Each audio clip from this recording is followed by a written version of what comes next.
Good evening, students. Myself, Dr. Shilpi Jaiswal. Today, we'll be discuss about sources of the Indian Constitution, यानी कि भारतीय संविधान के स्रोत के बारे में आज हम लोग बात करेंगे। तो सबसे पहले हम ये देखेंगे कि कॉन्स्टिट्यूशन होता क्या है। संविधान राज्य की समान बनावट को निश्चित करता है। संविधान को हम राज्य का ढांचा भी कह सकते हैं। और एक संविधान जो होता है वो एक तरीके का एक रिटन डॉक्यूमेंट होता है जो उस कंट्री के सारे रूल रेगुलेशन को बताता है कि किस तरीके से बनेगा, एक जो राज्य है उसका ओरिजिन कैसे होगा, गवर्नमेंट कैसी होगी, किस तरीके से इलेक्ट होगी, वहाँ के नागरिक क्या होंगे, किस तरीके से किसी को नागरिकता कैसे मिलेगी, उनके राइट्स क्या होंगे, उनकी लिबर्टी क्या होंगे, जस्टिस किस तरीके से दी जाएगी। ये सारी चीज़ें हम कॉन्स्टिट्यूशन के अंतर्गत देख सकते हैं कि जहाँ कॉन्स्टिट्यूशन होगा ये सारी बातें वहाँ पर होंगी।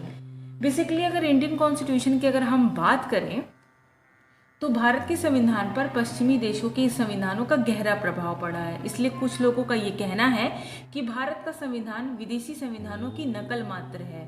भारतीय संविधान निर्मात्री सभा में भी कुछ सदस्यों ने आपत्ति उठाई कि भारतीय संविधान में भारतीयता का पूर्णतः अभाव है और विदेशी संविधानों से विभिन्न तत्वों को ग्रहण करने के परिणाम स्वरूप जो संविधान बनाया गया है उसमें भारत का अपना कुछ भी नहीं है।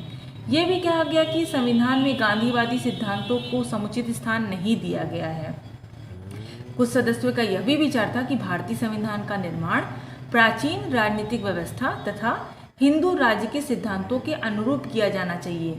उन्होंने ग्राम पंचायतों तथा जिला पंचायतों के निर्माण किए जाने पर अत्यधिक बल दिया। यही नहीं, कुछ अतिवादी सदस्यों ने केंद्र तथा राज्य सरकारों के समाप्त किए जाने की मांग की। डॉक्टर अंबेडकर ने इन आलोचनाओं का उत्तर देते हुए ये कहा कि मुझे यह देखकर आश्चर्य होता है कि वे लोग जो प्रदेशवाद और सांप्रदायिकता की आलोचना करते हैं वहीं ग्रामों के अग्रणी के रूप में सामने आए हैं। एक ग्राम स्थानीय संलग्नता का कुंड और अज्ञानता, संकीर्णता तथा सांप्रदायिकता के अड्डे के अतिरिक्त और कुछ भी नहीं है। मुझे प्रसन्नता है कि संविधान के प्रारूप में ग्रामों की बजाय व्यक्ति को एक इकाई के रूप में माना गया है। उपयुक्त वाद विवाद से स्पष्ट होता है कि भारत के संविधान में मौलिकता का अभाव है और पश्चिमी देशों के संविधानों से अपनाए गए सिद्धांतों का सम्मिश्रण है। इसलिए भारतीय संविधान को उधार का थैला भी कहा गया है। यहाँ पर आप देख सकते हैं कि doctor B.R. Ambedkar he was the chief architect of the Indian constitution. ये भारतीय संविधान के निर्माता हैं। आइए हम लोग बात करते हैं कि ब्रिटेन के कॉन्स्टिट्यूशन से क्या लिया गया है हमारे इंडियन कॉन्स्टिट्यूशन में। तो ब्रिटेन के कॉन्स्टिट्यूशन से हमने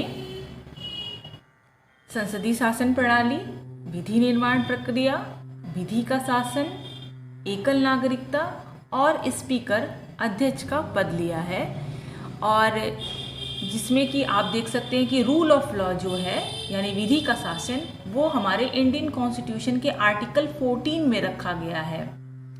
उसके साथ ही साथ कॉन्स्टिट्यूशन रेमेडीज को भी रखा गया है यानी संवैधानिक उपचारों का अधिकार जो कि अनुच्छेद 32 से लेकर 35 तक हैं। अमेरिका का संविधान से भी हमने बहुत सारी चीज़ें ली हैं और ये जितने भी कॉन्स्टिट्यूशन में जितने भी स्रोत हैं, जितने भी सोर्सेज हैं वो कंपटीशन के पॉइंट ऑफ व्यू से बहुत ज़्यादा इम्पॉर्टेंट है। तो आइए हम लोग देखते हैं कि अमेरिका के कॉन्स्टिट्यूशन से हमने क्या क्या लिया है। तो हमें अमेरिका के संविधान से प्रस्तावना ली है। प्रस्तावना की भाषा हमने ऑस्ट्रेलिया से ली है। फिलहाल हम लोग यहाँ बात करें, प्रस्तावना हमने अमेरिका से ली है। इसके साथ ही साथ मूलाधिकार, सर्वोच्च न्यायालय, न्यायपालिका की स्वतंत्रता, उपराष्ट्रपति, राष्ट्रपति और उस पर महाभियोग, संविधान की सर्वोच्चता, सर्वोच्च न्यायालय एवं उच्च न्यायालयों के न्यायाधीशों को हटाने की विधि, वित्तीय आपात, न्यायिक पुनराविलोकन और विधि का समान संरक्षण जो कि हमें अनुच्छेद 14 के अंतर्गत दिखाई देता है। ये सारी चीज़ें हमने अमेरिका के संविधान से लिया है। आयरलैंड का संविधान से हमने क्या क्या लिया है, आयरिश कॉन्स्टिट्यूशन से सबसे पहले तो हमने डीपीएसपी ली है जो आर्टिकल 36 से 51 तक आपके कॉन्स्टिट्यूशन के पार्ट 4 में है। इसके साथ ही साथ हमने राज्यसभा में लोगों को मनोनीत करने की परंपरा ली है, और इसके साथ ही साथ हमने राज्यसभा और विधान परिषदों में विशिष्ट सदस्यों को मनोनीत करने की परंपरा, और राष्ट्रपति के निर्वाचन के लिए पृथक निर्वाचन मंडल हमने आयरिश कॉन्स्टिट्यूशन या आयरलैंड के संविधान से लिया है। कनाडा के संविधान से हमने क्या लिया है, कनाडा के संविधान से हमने संघात्मक शासन प्रणाली, जहां पर एक जो केंद्र है उसको ज़्यादा स्ट्रॉन्ग पावर दी गई है। इसके साथ ही साथ अवशिष्ट शक्तियां केंद्र के पास रहेंगी, और इसके साथ ही साथ जो हमारा अनुच्छेद 200 है, इट्स मीन 200, वहाँ पर बात की गई है कि राष्ट्रपति के विचारार्थ राज्यपाल द्वारा विधेयक सुरक्षित रखना, ये भी हमने कनाडा के कॉन्स्टिट्यूशन से लिया है। फ्रांस के कॉन्स्टिट्यूशन से हमने क्या लिया है, फ्रांस के कॉन्स्टिट्यूशन से हमने रिपब्लिक सिस्टम लिया है, यानी गणतंत्रात्मक शासन व्यवस्था, और इसके साथ ही साथ हमने यहाँ पे भारतीय जो प्रस्तावना है वहाँ पे हमने लिया है स्वतंत्रता, समता और बंधुत्व के जो आदर्श जो हमारे भारतीय प्रस्तावना में भारतीय संविधान की प्रस्तावना में देखने को मिलते हैं, वो हमने फ्रेंच कॉन्स्टिट्यूशन या फ्रांस के संविधान से लिया है। साउथ अफ्रीका के संविधान से हमने क्या लिया है, साउथ अफ्रीका के संविधान से हमने संविधान संशोधन की प्रक्रिया का प्रावधान लिया है, जो हमारे इंडियन कॉन्स्टिट्यूशन के पार्ट 20 के अनुच्छेद 368 यानी कि आर्टिकल 368 में हमें दिखाई पड़ता है। इसके साथ ही साथ राज्यसभा में जो सदस्य होते हैं उनका निर्वाचन जो है उसकी प्रक्रिया भी हमने साउथ अफ्रीका यानी दक्षिण अफ्रीका के संविधान से लिया है। ऑस्ट्रेलिया के संविधान से हमने क्या लिया है, ऑस्ट्रेलिया के संविधान से हमने प्रस्तावना की भाषा, शक्तियों के वितरण में समवर्ती सूची यानी कॉन्करेंट लिस्ट को लिया है।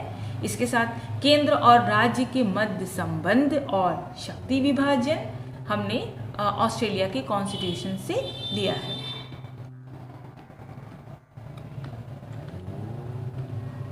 इसके साथ हमने सोवियत संघ यानी यूएसएसआर से हमने क्या लिया है, फंडामेंटल ड्यूटीज यानी कि मौलिक कर्तव्य, जो हमारे इंडियन कॉन्स्टिट्यूशन के आर्टिकल 51A में है, जो जिनकी संख्या 11 है।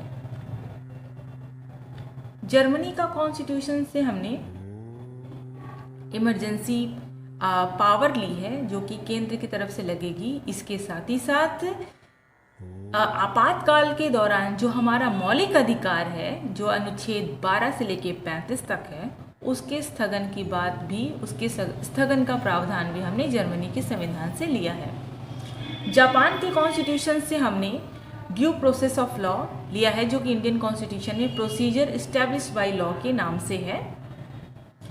इसके साथ ही हमने चार्टर, यूनाइटेड नेशन के चार्टर से भी लिया है, और यूनाइटेड नेशंस के चार्टर से हमने क्या लिया है, वी द पीपल। ये जो शब्द है, जो हमारे भारतीय संविधान के प्रस्तावना के प्रारंभिक शब्द हैं, ये हमने संयुक्त राष्ट्र संघ के चार्टर से ग्रहण किया है। भारतीय संविधान में सबसे बड़ा जो स्रोत है, सबसे बड़ा जो सोर्सेज है, वह है गवर्नमेंट ऑफ इंडिया एक्ट 1935। इसमें से हमने लगभग 250 आर्टिकल यानी कि 250 अनुच्छेद जो है, जो का त्यों या कुछ संशोधन के आंशिक परिवर्तन के साथ हमने ग्रहण किए हैं। और इसमें से कुछ मेन जो है वो आपका आपातकालीन प्रावधान है, पब्लिक सर्विस कमीशंस हैं, राज्यपाल का पद है, जुडिशरी है, और प्रशासनिक जितनी सेवाओं का जो विस्तार है, वो सारी चीज़ें हमने गवर्नमेंट ऑफ इंडिया एक्ट से लिया है। अगर आपको मेरा ये वीडियो अच्छा लगा तो प्लीज़ लाइक एंड सब्सक्राइब ज़रूर करिएगा। Thank you.